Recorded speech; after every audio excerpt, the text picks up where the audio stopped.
Hey, is this thing on? Are we recording?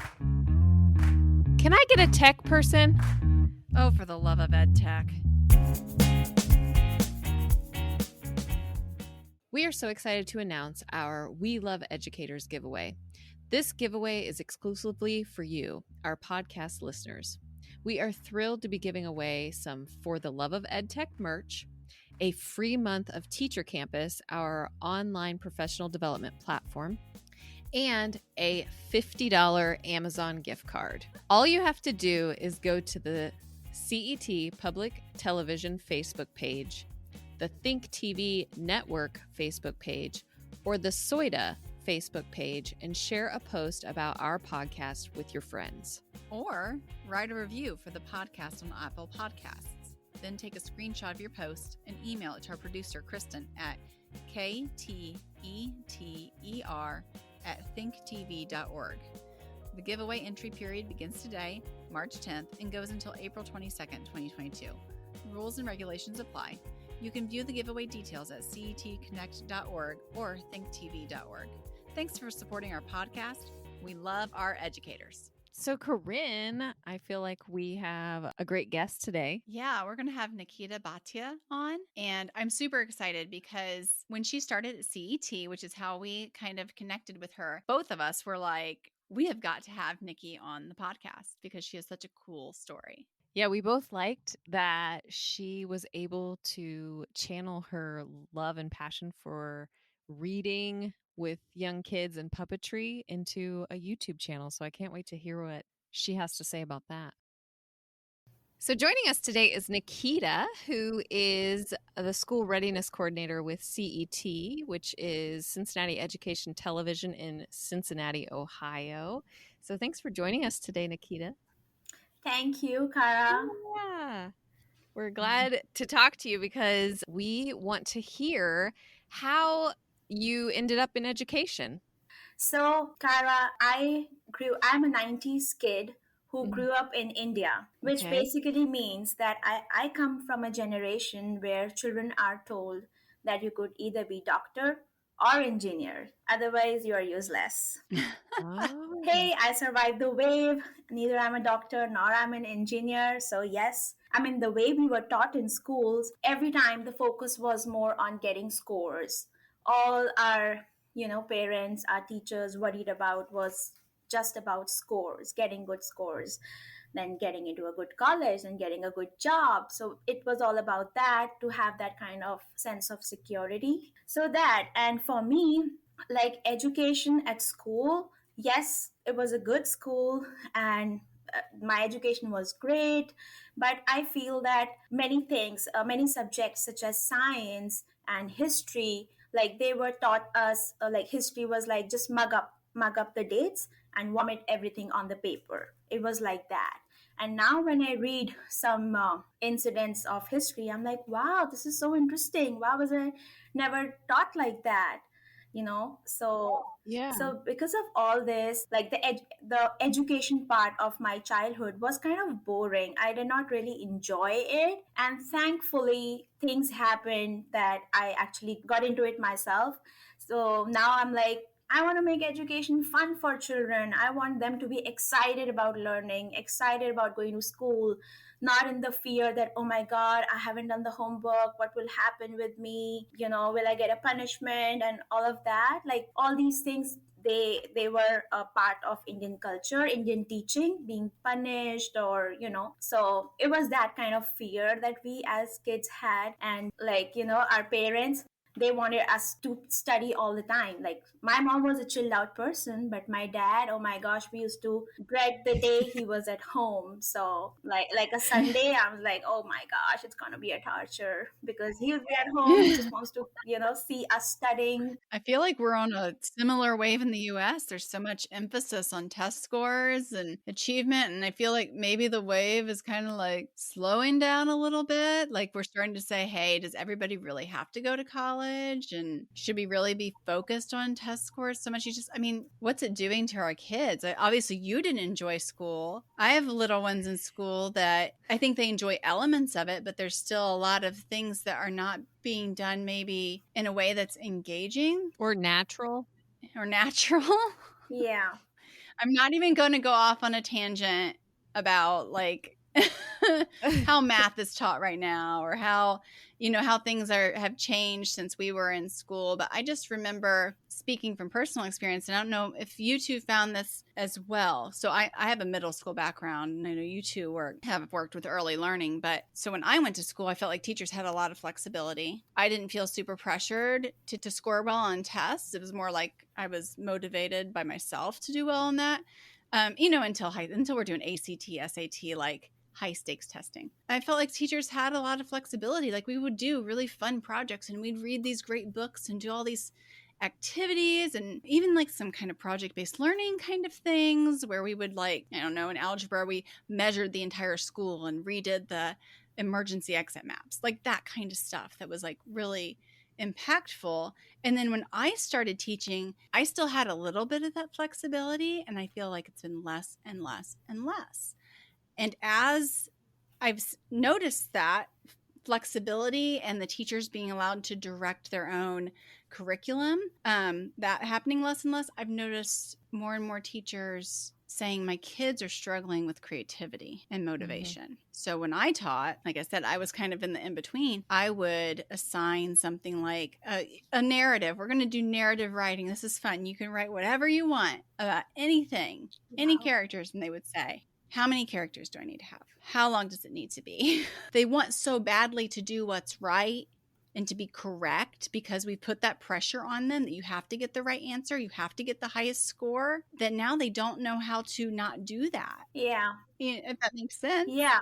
Yeah. Yeah, and this is something that really bothers me, that as kids, we are, asked to follow the rules, asked to do what the teacher says, and asked to come up with the right perfect answer. But as adults, when we are working with corporates, they want us to think outside the box. How are we ever going to do that when we are like trained throughout our life to think inside the box, follow a particular way, do things in a particular manner, come up with a specific kind of outcome? So, and now as adults, we are supposed to think outside the box. I mean, where do you expect this thinking is going to come from suddenly? Like, so right. Which, speaking of thinking outside the box, I know that you have a YouTube channel as kind of on a side hobby. So that thinking outside of the box, how did you decide to start that YouTube channel? So on my YouTube channel, I am doing storytelling and puppetry. So I'd like to talk a little about my love for stories. So, like I said, that how boring childhood was when it came to studying and academics. So I had just two cool adults in my life. That was my mom, who was super chilled out, and my aunt, my mom's sister. So whenever we visited her, she used to give me storybooks. And she was one person who never asked me how much did I score, how am I doing in school. She always asked me about my best friend, always, gave me activity, fun coloring books. Otherwise, besides her, like every adult had the same question: what do you want to be when you grow up? And I was like, come on, like, do you have anything else to know about us? So that way, my aunt, she kept gifting me books, and she used to go to book fairs, and she used to be like, hey, I got you these many storybooks. And I used to be like, wow. So reading, in a way, really helped me understood things which we do not see, such as our potential. So I knew from the very early in my life that I knew I would do something great in my life, but I did not know what. Interesting. I was like, okay, again, then the quest was, okay, what is that I want to do? And so in India, after your 10th grade, you choose a stream of subject, whether it's commerce with maths or it's science. So I I don't know why, but I took science and it had nothing to do with my life. But I actually, my stars actually fell in place after my 12th grade when I got into college. And that's when I attended my first class of child development. And I was like, oh my gosh, like that was the light bulb moment for me. And that's when I knew what is it that I have to do in my life, and that was child development. So then there was never looking back, and I did my graduation. I studied for my master's and I cracked the entrance exams. I mean, I really amazed myself at how did I crack the entrance exam in one go. There was just 6 seats for the category that I was Oh, in. wow. There were total 22 seats, and like in India we have Yeah. reserved categories as well, and like different categories. So the one that I was in, there were only 6 seats, and I cracked it at the first go. And I'm like, really? I did that? And my dad was like amazed. So I was like, okay, we are doing this now. And that's when I started my master's in child development. And also at that time, like, how I say that my stars actually fell in place, my environment Yeah. was supporting me in a way that at that time, my elder sister, she had a baby. And by the time I was starting my master's, she was 3 years old, my niece. So, whatever Okay. theories I was studying, I could see my niece doing all of that. Like Piaget said that, okay, children do pretend play, and I would see my niece doing that, and I was like, wow, this is science for me. Yeah. If mitochondria is a powerhouse of the cell and blah blah blah, this is science. Whatever I'm reading in theory, I'm seeing that in my life. It's practical. So that's when I did my master's in child development. And again, then right after I finished that, I joined Sesame Street in India, and I got into content development for children there. And again, that my childhood love for reading, I was kind of living that then while creating content for children.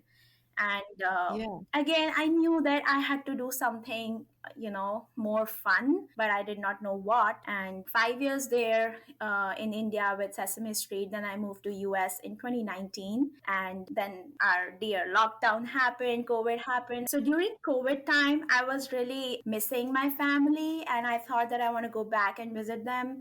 And after about a year and a half, I got to see a chance to see them. And I went back home in India. I saw my mom had not changed a thing about my room. It was exactly the same. Exact. All of my storybooks, I was amazed that I was really thankful to my mom because, Yeah. like my life had changed. I was a married woman. But when I went back, I was like, oh my gosh, this is so me. And Yeah. yeah, like and I just wanted to see through the books and see all my diaries. I love writing diaries. And that's when my friend told me that they are hosting a Zoom birthday party for her niece. So I said okay, and I said, what are you going to do? Her niece is 6 years old. So I said, okay, what are you going to do?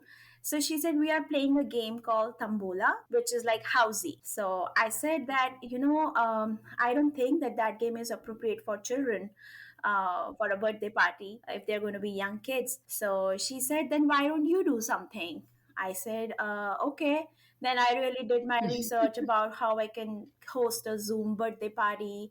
And it was lockdown at that time. And whatever I had at home, I just like decorated my room a little bit, had my puppet out. So I hosted the Zoom party finally. And again, I amazed myself that to see that all the kids were engaged, they were having fun. And it was this puppet that I had, and I bought it in college because I thought that whenever kids come to my place, they might feel shy, so I'll have a puppet to welcome them and they'll feel comfortable. So it was that puppet, like that old puppet I had, and I hosted the party. It went well. I was like, oh my gosh, I could do that. Like, I can really engage children virtually. And that's when my husband suggested me that, hey, now that you are in lockdown, you are in the perfect space you want to be, then why don't you just start your YouTube channel? I said, okay. And I had lots of storybooks at home, and I just started recording, experimenting with the camera. So that's how it all started. Wow. Okay, I have to ask. Do you remember what your favorite book was that as a child that either your aunt gave you, or do you remember like one of your favorites? Yes, I think so. If we talk about picture books, one of my favorite picture books is The Midnight Library.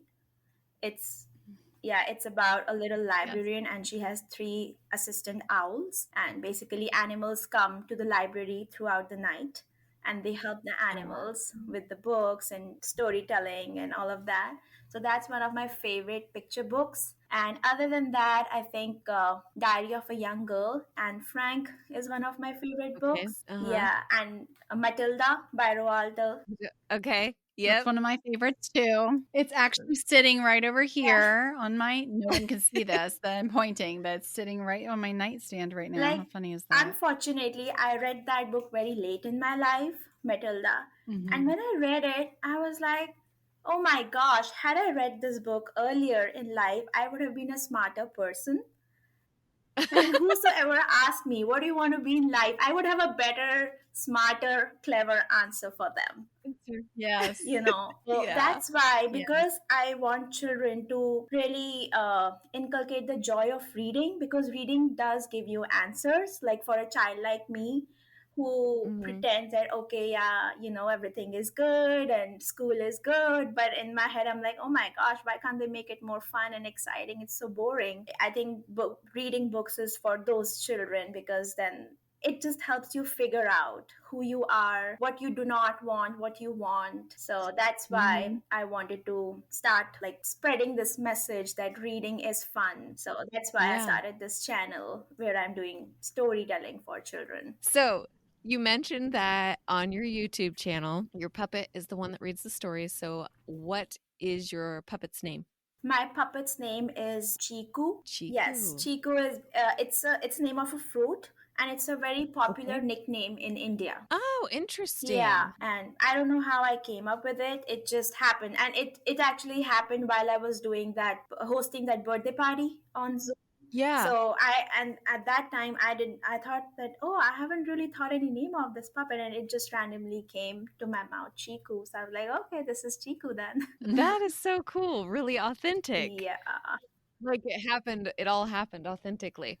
Yeah. I also want to ask you, what are some things that you've learned along the way as you started your YouTube channel and you've been trying different ways to engage young learners? What are some things that you've kind of learned along the way that you've tried and been like, "Ooh, that didn't work," or or how do you gauge those things? There have been a lot of learnings, and they have been in like different contexts.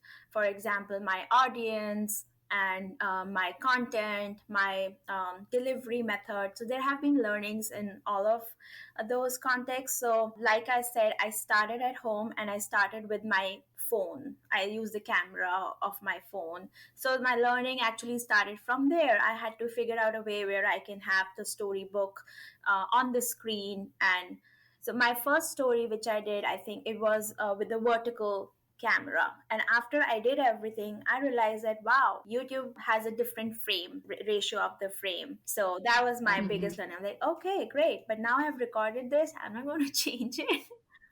Yeah. Yeah. So that, and then editing the whole video. Then I explored some apps where I could do editing, but eventually, like, I use my MacBook as well sometimes to edit. But there are Okay. some really cool apps as well where we can do editing and voice modulation. So again, puppetry is something that I took a 3-day training while I was working with Sesame back in India, Okay. and they taught us different kind of voices, like voices from the nose, voices from the stomach, voices from the throat. So I figured out which is my like best comfortable voice. So I kind of started practicing that, and I had to kind of remember that if I'm using two puppets, I have to remember that where I have to change my voice according to the second puppet, and doing some Yeah. voice modulation. And what else? So once what happened, that I had puppet like held like this, and I was speaking and I forgot to move them. And when I saw the Oh. video, oh my gosh, they look like ghosts. I was like, oh my gosh, I had to kind of make them move so that it looked natural. How Yeah. people talk and they like nod and just like their body language is not like stiff like my puppets. So that kind of learning I had to do. Like I had to kind of remind myself that remind to keep moving the puppet. When one is talking, other cannot stay still, other has to Right. do like this or whatever, like has to keep moving a little bit. Moving. So that, and also I have audience in India as well, and so I have to remind myself of use words which are used in India as well. Like this is my learning again. When Okay. I moved to US, I figured that there are so many words which mean the same, but they have different names in India and in US. So I had to remind myself Mhm. of that, and just a lot of like unlearning and learning. So Yeah, that's interesting. I'm really curious why puppetry is a gateway or a connection with early learners. How does that all play into their age and why that connection happens? this is something that I also learned while I worked with Sesame, that puppets, that even though children might know that they are not for real, but somehow they relate to them Mhm. because they are colorful, they are vibrant, so they are like that makes them attractive. And because they are soft and fuzzy and furry, so children like to cuddle with them also. And when children like something a lot, they like to kind of follow that kind of character. Okay. Yeah. Mhm. And the topics that we like to choose is something that is relevant for children, Yeah. right? So that makes it more relatable for children, that oh, even I feel fear of the dark, oh, even I peed in my pants at school, you know Yeah. some stuff like Yeah. that which children can relate. So that's why I think puppet is a medium that can be used. And also because they are very neutral. Oh, yeah. Yeah, so it can really be adjusted according to the audience as well. Okay. Which makes sense. Like, Yeah. and most of the puppets that I have are animal puppets. Mhm. So animals are something that is like children are really fascinated Yeah. by, especially when they're young. So I think that makes kind of sense for puppets to have a space in children's life and kind of connect with Yeah. them. And this is a learning for me, because when I was with Sesame and we used to go out for some research or for some event, so the puppeteer used to hold the puppet in their hand, and children could see that, but still they would want to hug the puppet, they would want to talk to the puppet, they would want to kiss the puppet. And that was an eye opener for me. I was like, wow, this is amazing. Because as a child, I was never a child who loved stuffed toys, or I never had any, and I thought that no, this does not make any sense to me, this is just cotton for me. Yeah. I'm sorry for saying that, for all the stuffed toys lovers. But yeah, and like world of fascination, all those fascinating movies like Harry Potter, I never watched them when I was a kid. And now that I'm working with kids and I know how sense it makes for kids, Mhm. I've like developed a love for those kind of things. Like I have so many puppets now, and I'm really obsessed about them, I'm very possessive about them. Yeah. And yeah, like now my sister, she's having a baby, so she just said the baby will be arriving in May, so she said that I'm going to name my puppet Chiku. So Aw. I said okay, I'm fine with it because she's my sister. But my husband is like, but Chiku is your name. you know so that way I'm like, wow, puppets, they really do have that magic. Yeah. And I really enjoy watching children, connecting to them. And I sometimes do storytelling sessions with children on Zoom, and I see how they are all fascinated, like even on the Yeah. screen. Yeah. So yeah, I mean, that's why I think puppets do make sense to children a lot. Yeah. Or even if they don't make sense really, but children do relate with them a lot. And Yeah. yeah. Whether in person or on a screen, Yeah. which is so cool. So, Nikki, what's one thing you've learned from your experience with your YouTube channel? And what's a tip you could give anyone listening right now? One of the main, like, major learning for me is like content really matters a lot. Because Mm-hmm. like sometimes I feel like that audience, because there is a diverse audience, so whatever I post, like or whatever anybody posts. When I follow many other vloggers as well, so whatever they post, even if it is so random, they get so many views. So that makes me think that okay, whatever you post, there are thousands of people to watch it. But then at the same time, when I do a storytelling session and I reflect upon myself, what matters at the end is the content and how like relatable you made it feel for the audience. Like, did the audience feel Mm-hmm. connected? Did you leave them with a thought? So these are main things that really have like that I really reflect upon all the time. Even when I do trainings with teachers, I just don't want to go and just give a lecture and come back. I really want them to make it feel worth it. I want, them to learn something out of it. So for me, content really matters, and the delivery method, of course, because for children it really matters. Like, I don't want to them to be bored and like never come back. Like, I don't want Right. my channel to be one of those flipping channels that they flip through and whatever. So Yeah. so that is something. I mean, Yeah. this is something I was just giving you the option that has. Yeah. It's interesting that you talk about reflecting on your work, because I think that that's something as teachers that we don't do as much as we probably should, because we're always looking forward, right? What's the next thing we need to do? Everything's on a time crunch and we have so much we need to get through, and sometimes we don't get that opportunity to look back and say what worked really well about this lesson and what didn't work well, and what was the most engaging aspect of it for the kids, and how can I build on that engagement. So I think that's actually a really great tip, whether you're teaching in person or via Zoom or anything, to be able to take a minute Yeah. and reflect on that and really take a look at what worked well and what did not. As the school readiness coordinator with CET, what are some ways that you incorporate tech into what you're doing with them? Okay. So again, Kara, now with the growing number of cases, we have gone virtual again. So Mhm. all the trainings that we're doing right now are virtual via Zoom.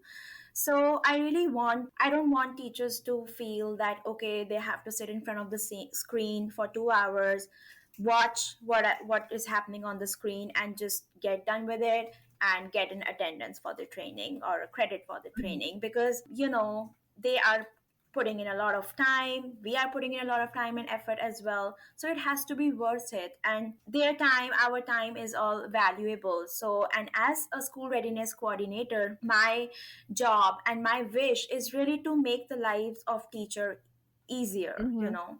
I mean, they're already doing a lot, they have lots of paperwork to do, they have lessons planned, and they have lots of work to do, Mhm. right? So I really wish that whatever time they are spending for the training, it has to be worth it, and they should feel that, oh wow, this is something I'm going to do in my class, these are the resources I needed, and thank you so much that I got them, I don't have to now dig in and do the research. So that's how I literally tell them that we are so fortunate we can do this via Zoom. And technology is a bliss in this way. And there was this teacher Mhm. in my last training. She said that, oh, I'm really nervous. This is my first time on Zoom. I don't know how it's going to go. So we had to kind of tell her how to switch on her camera and how to mute herself, all of that. So I told her that by the end of this training, you are going to feel empowered. Trust me. And literally after the training, she said, wow, I did not know we could do this much. We could watch videos together. Like through the training, I showed them video, and we discussed so many ideas about what could happen in the classroom, what are the potential ideas and activities they could do. So she said, wow, now I'm going to do my even doctor appointments on Zoom as well. So for me, that really matters because there were 20 participants, and even if I was able to make a difference in one teacher's life, that makes it worth it for Yeah. me. Because, I mean, I'm really fortunate that I got that education, and I really want to give it back to the community. Mhm. And howsoever, and right now, with technology, virtual meetings being the new normal, I really want to make the best of it and really create value in the lives of teachers and children. So that's how I'm using technology right now. Yeah, that's great. Well, thank you so much for joining us, Nikita. It was great talking to you about Yes, your thank you. experience and your journey through education and your YouTube channel. Thank Yes, you. and Thanks we'll for link chatting that. with us. Yes. Thank you for joining us. We hope you enjoyed our discussion today. If you like our podcast, please don't forget to subscribe to get notified when new episodes are released. For more information about our podcast and to access links and resources referenced in this episode, check us out at fortheloveofedtech.org.